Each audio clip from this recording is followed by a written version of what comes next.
Στο σχολείο το πεδίο το σημαντικό ποιο είναι? Είναι ότι τα παιδιά είναι ευτυχισμένα στο σχολείο και πηγαίνουν με όρεξη και τα παιδιά στο τέλος μαθαίνουν όλα εκείνα τα πράγματα που χρειάζεται για να μπορέσουν να θεωρούνται μορφωμένα παιδιά. Και στα δύο κερδίζανε. Από εκεί πέρα τα παιδιά πρέπει να έχουν και μια κοινωνική συμπεριφορά, η οποία είναι τέτοια ώστε να επιτρέπει η κοινωνία να λειτουργεί χωρίς ρατσισμούς, χωρίς διακρίσεις. Και σε αυτό είχαν πετύχει. Δεν ενδιαφέρει πολύ κάποιους άλλους, αλλά τουλάχιστον υπάρχει μέσα στα αναλυτικά προγράμματα. Και σε αυτό είχαν πετύχει. Επιλέξανε να πετύχουν και σε ένα που είναι, θα έλεγε κανείς, δυστυχώς δεν είναι αυτού του κόσμου. Και το λέω επίτηδες τώρα παίζοντας και με τα θρησκευτικά του ότι είναι άλλου κόσμου σε αυτό το πράγμα. Μακάρι να το πετυχαίνανε. Αλλά εκεί δεχτήκανε την επίθεση. Και από εκεί πέρα αρχίσαν να δέχονται επίθεση και για όλα τα υπόλοιπα. Αν σε ένα αρχίζει και χάνει το σχολείο μέσα, τότε αυτό είναι περίπου σαν το πουλόβερ το οποίο ξυλώνει. Οπότε μετά είπανε, δεν θέλουν μονάχα να του κάνουν ενάντια στο χριστιανισμό, θέλουν να αποθρησκευτικοποιήσουν το σχολείο, θέλουν και το αποεθνικοποιήσουν. Δηλαδή θέλουν τα παιδιά να μην μαθαίνουν ελληνικά και να μην μαθαίνουν ελληνική ιστορία. Και δέστε, φέρανε δήθεν κάποια βιβλία ιστορίας από την Αλβανία που λέει μέσα τα αντίθετα από αυτά που λέμε εμείς οι Έλληνες. Τα βιβλία δεν υπήρχαν στην πραγματικότητα, αλλά μια τέτοια προβοκάτσια όπως λέμε δεν είναι δύσκολο πράγμα. Δηλαδή, αν είχαν εσύ πίσω ότι εκεί μέσα υπήρχαν βιβλία και τώρα απλώς τα έκρυψαν, και εγώ σας δηλώνω ότι υπήρχαν, δεν υπάρχει καμία δυνατότητα να αποδείξεις σε αυτό που λέει εκείνος, αν αυτός ο συγκεκριμένος έχει τη δυνατότητα να πηγαίνει σε εφημερίδες και σε υπουργεία που θα λένε εγώ αυτόν πιστεύω. Δηλαδή, όλα τα υπόλοιπα μπορείς να λες εσύ ότι δεν υπάρχει, αλλά να το δεις. Αν λοιπόν όμως λέει υπήρχε, το είδα και μετά το κρύψαν επειδή ξέρουν τι αθλιότητα ήταν αυτό που κάναν, τότε τέλειωσε κιόλας. Και με αυτόν τον τρόπο ξεκίνησε όλη αυτή η υπόθεση. Θα μπορούσε να είναι μια τελειωμένη υπόθεση. Ευτυχώς δεν ήταν τελειωμένη. Το πήγαν τόσο μακριά, ώστε τελικά έφτασε στο δικαστήριο. Και στο δικαστήριο, όπως υπόθηκε και πρωτήτερα, κέρδισε. Όταν το δικαστήριο στο τέλος είπε ότι έτσι πρέπει να είναι τα σχολεία μας και έτσι πρέπει να είναι η εκπαιδευτική, και άθλιο το κράτος και η αστυνομία και ο εισαγγελέας που ήρθαν εδώ πέρα και μας είπαν ότι πρέπει να τους καταδικάσουμε. Γιατί χρησιμοποιούσαν το απόγευμα τις αίθουσες του σχολείου για να κάνουν δωρεάν μαθήματα. Αυτό πείραζε. Για αυτούς οι οποίοι λένε ότι οι εκπαιδευτικοί αυτοί που κοιτάζουν να μην δουλεύουν καθόλου, που τεμπελιάζουν, που μόνο τα λεφτά έχουν στο μυαλό τους. Ξαφνικά είχαν μπροστά εκπαιδευτικούς που δεν τεμπελιάζαν, κάναν πολύ καλά τη δουλειά τους το πρωί και πηγαίναν χωρίς λεφτά και κάναν και το απόγευμα. Μέχρι το βράδυ συνέχεια. Χαλάει όλο τον κόσμο αυτό το πράγμα. Χαλάει μια ολόκληρη εικόνα του κόσμου. Ότι οι εκπαιδευτικοί κατά κανόνα είναι δημόσιοι υπάλληλοι που θέλουν να παίρνουν χρήματα και να μην δουλεύουν καθόλου. Και μετά έρχονται και την προσοχή να μας αλλάξουν. Δηλαδή που το άλλαξε το πάτε λιμόν, περίπου αυτό κάνουν αυτοί. Και πάει, κέρδισε. Τώρα εγώ θέλω να τελειώσω λέγοντας, σας έδωσα όλες αυτές τις πληροφορίες για να μην το κάνετε ιστορικό θέμα το διαβάζετε το βιβλίο. Δεν είναι ιστορικό, η ιστορία γράφτηκε. Θα γραφτεί μάλλον και ακόμη παραπέρα, γιατί η Στέλλα Πρωτονοταρίου έχει και μία ακόμη διαδικασία στο δικαστήριο που τρέχει.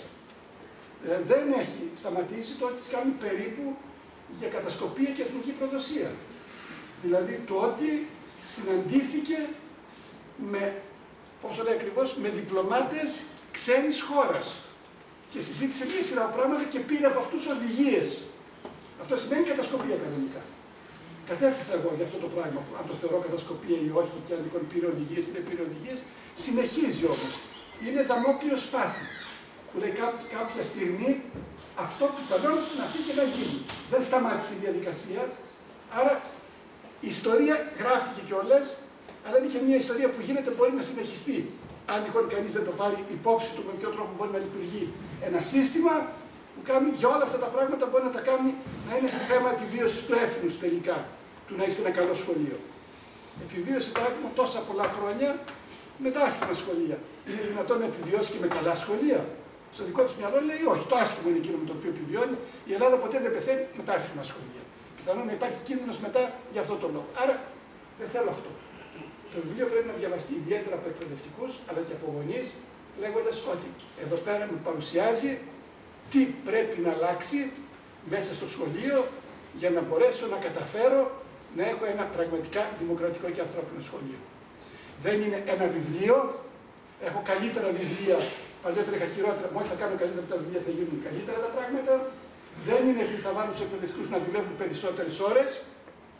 Δεν είναι επειδή οι γονείς θα ακούνε τα πάντα ή δεν θα ακούνε τα πάντα. Είναι ένας συνδυασμός αυτών των πραγμάτων. Αυτός ο μικρόκοσμος είναι ένας ιδιαίτερος κόσμος.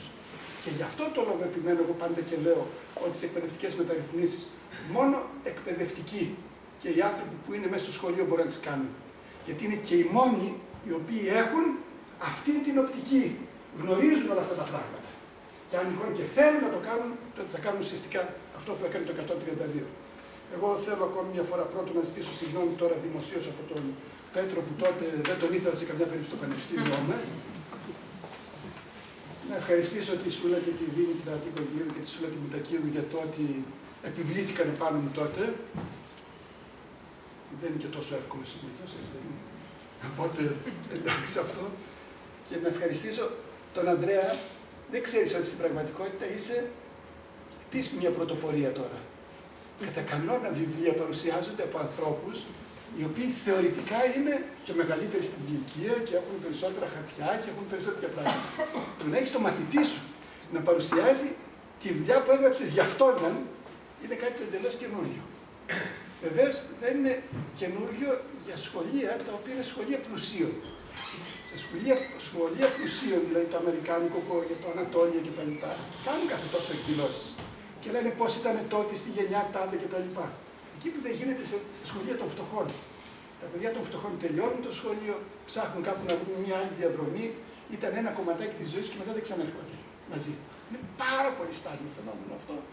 Μόνο εγώ από τα παλιά του Μακαρένκο ξέρω που μιλήσανε μαθητές του, που μιλούσαν αργότερα για το πώς ήταν τότε, ποιες ήταν οι συγκρούσεις τους, πώς κάνανε και όλα αυτά τα πράγματα. Είναι κάτι εντελώς καινούριο και για τη δική μας τη χώρα να παρουσιάζουν όλα αυτά τα πράγματα. Καινούριο δεν είναι βέβαια ότι εγώ φλιαρώ πάρα πολύ, αλλά τώρα τέλειωσα.